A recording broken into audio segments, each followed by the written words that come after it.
વધુ એક ફરિયાદ થઈ છે। થરાદના દીદરડા ગામે થોડા દિવસ પહેલા લકી ડ્રો થયો હતો।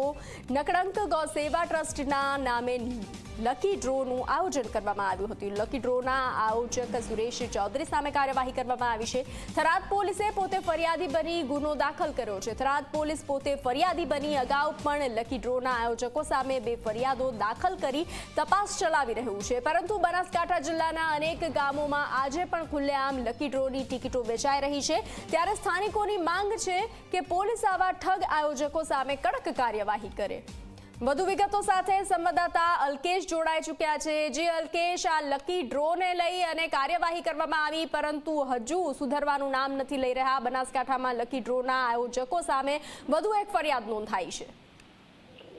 બંસી, ખાસ કરીને બનાસકાંઠા અને થરાદ પંથકની અંદર અનેક જે ડ્રોના સંચાલકો છે તે લકી ડ્રો કરી રહ્યા છે ને લોકોને સરેઆમ છે તે લૂંટી રહ્યા છે।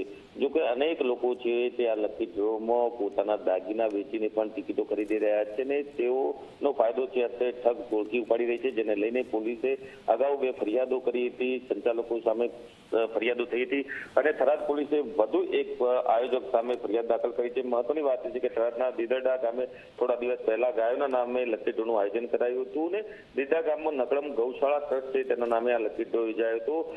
તેનો સુરેશ ચૌધરી નામનો જે શખ્સ છે તેના વિરુદ્ધ થરાદ પોલીસે કાર્યવાહી કરી છે। મહત્વની વાત છે કે થરાદ પોલીસ ખુદ ફરિયાદી બની છે ને ઇનામી છેતરપિંડી અને સર્ક્યુલેશન સ્કીમ હેઠળ આયોજકો વિરુદ્ધ ફરિયાદ નોંધી છે। મહત્વની વાત એ છે કે થરાદ પોલીસે અપીલ પણ કરી છે કે જે લકી ડ્રોમાં લોકોના પૈસા ગયા હોય, તેમને ટિકિટ ખરીદી હોય અને ટિકિટના પૈસા તેમને પાછા ના આપતા તેવા લોકો પણ થરાદ પોલીસ મથકે આવી શકે છે ને આવા સંચાલકો સામે ફરિયાદ પણ દાખલ કરી શકે છે। જોકે લકી ડ્રોનો રાફડો ફાટ્યો છે। ઠેર ઠેર ગામડાની અંદર દુકાનો ખોલીને બિંદાસપણે લકી ડ્રોની કૂપનો છે તે વેચાઈ રહી છે ને લોકો હવે માંગ કરી રહ્યા છે કે આવા તમામ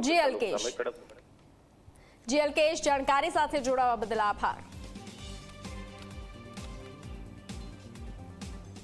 અને હવે વાત કરશું મહાકુંભ વિશે।